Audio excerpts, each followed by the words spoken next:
Hello बच्चों, matric वाला YouTube channel पर आपका फिर से स्वागत है। आशा करता हूँ कि आप लोग स्वस्थ होंगे और अपनी पढ़ाई को बहुत अच्छे तरीके से कर रहे होंगे। आज के इस वीडियो लेक्चर में हम लोग क्लास 10th के भूगोल के चौथे चैप्टर को करने वाले हैं। इस वीडियो लेक्चर में हम लोग परिवहन, संचार और व्यापार का जो भी वीवीआई सब्जेक्टिव प्रश्न है उसके बारे में पढ़ने वाले हैं। तो आइए चलिए वीडियो को शुरू करते हैं। वीडियो को शुरू करने से पहले आपसे एक छोटा सा प्यारा सा रिक्वेस्ट है कि आप हमारे चैनल को सब्सक्राइब कर दें, वीडियो को लाइक कर दें और अपने सभी दोस्तों को भी इसे आप शेयर कर दें।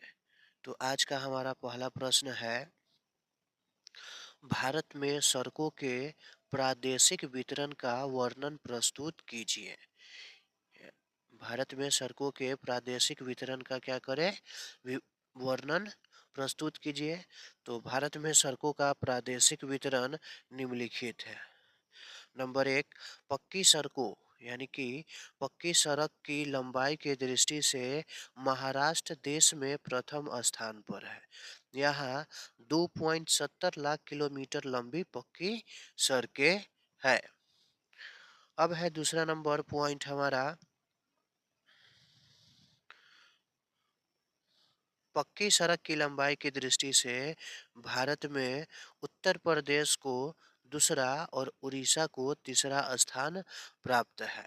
सबसे कम लंबाई वाला लक्षद्वीप है, यहाँ मात्र 1 किलोमीटर की लंबी पक्की सड़क है। अगला प्रश्न है हमारा, भारतीय रेल परिवहन की प्रमुख विशेषता क्या है। तो भारतीय रेल परिवहन की प्रमुख विशेषताएं निम्नलिखित है।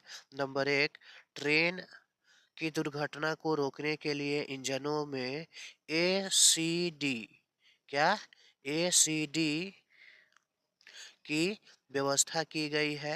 हमारा है, 1 अगस्त 1947 से रेल मंत्रालय ने रेल यात्री बीमा क्या की है, शुरू की है। कोलकाता और दिल्ली में मेट्रो रेल के तहत क्या दी जा रही है, भूमिगत रेल सेवा दी जा रही है। उसके बाद यह एशिया का सबसे बड़ा, यानी कि भारत के जो रेल प्रणाली है वो एशिया का सबसे बड़ा रेल प्रणाली है और विश्व की तीसरी बड़ी रेल प्रणाली है। अगला है, विश्व की सबसे अधिक विद्युतीकृत रेलगाड़ियां रूस के बाद भारत में ही चलती है। यानी कि लाइन से चलने वाले जो भी रेलगाड़ियां हैं वो रूस के बाद सबसे ज़्यादा कहाँ चलती है, भारत में ही चलती है। यानी कि लाइन से चलने वाली रेलगाड़ियां में भारत दूसरा स्थान पर है।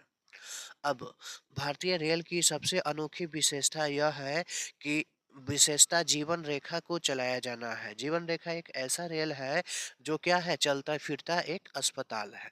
विश्व जीवन रेखा कैसा रेल है, चलंत अस्पताल है। इसकी शुरुआत कब हुई थी, तो 16 जुलाई 1991 में हुआ था। अब प्रश्न नंबर 3 हमारा है, भारत के विभिन्न डाक चैनल का संक्षेप में वर्णन कीजिए। तो भारत के विभिन्न डाक चैनल निम्नलिखित है। पहला है हमारा राजधानी चैनल। पहला हमारा है राजधानी चैनल। तो इस चैनल में क्या होता है, नई दिल्ली से 5 विशेष, यानी कि नई दिल्ली से 5 विशेष राज्यों की राजधानी के लिए यह डाक सेवा है, जिसके लिए पीले रंग की पत्र पेटियों का प्रयोग, यानी पीले रंग की पत्र पेटियां प्रयोग में लाई जाती है। राजधानी चैनल दिल्ली, नई दिल्ली से 5 राज्य को राजधानी के लिए डाक सेवा दिया जाता है और इसका रंग कैसा होता है, तो पीले रंग का होता है। अब अगला हमारा है मेट्रो चैनल। मेट्रो चैनल क्या है, मेट्रो चैनल बेंगलुरु, कोलकाता, चेन्नई, दिल्ली, मुंबई और हैदराबाद के लिए डाक सेवा है। इसके लिए नीले रंग वाली पत्र पेटियों का उपयोग होता है। ग्रीन चैनल स्थानीय पिन कोड अंकित डाक पत्रों को हरे रंग वाले पत्र पेटी में डाला जाता है। अगला हमारा है दस्तावेज चैनल, समाचार पत्र एवं विभिन्न पत्रिकाओं को भेजने के लिए बड़े व्यावसायिक संगठन के डाक पत्रों के लिए इस चैनल का क्या किया जाता है, प्रयोग किया जाता है। अब है हमारा व्यापार चैनल।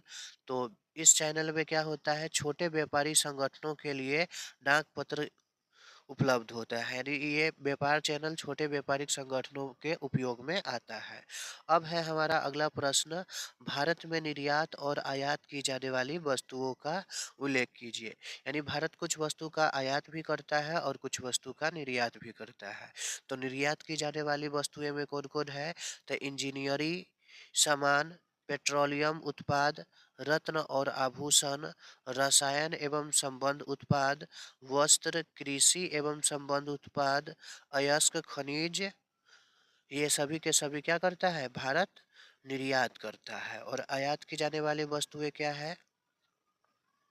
तो आयात की जाने वाली वस्तुओं में है आपको पेट्रोलियम एवं संबंधित उत्पाद, मशीनरी, इलेक्ट्रॉनिक सामान, सोना चांदी, उर्वरक, रसायन, अलौह धातु एवं अन्य सामान, ये सभी के सभी क्या है? आयात की जाने वाली वस्तुएं हैं।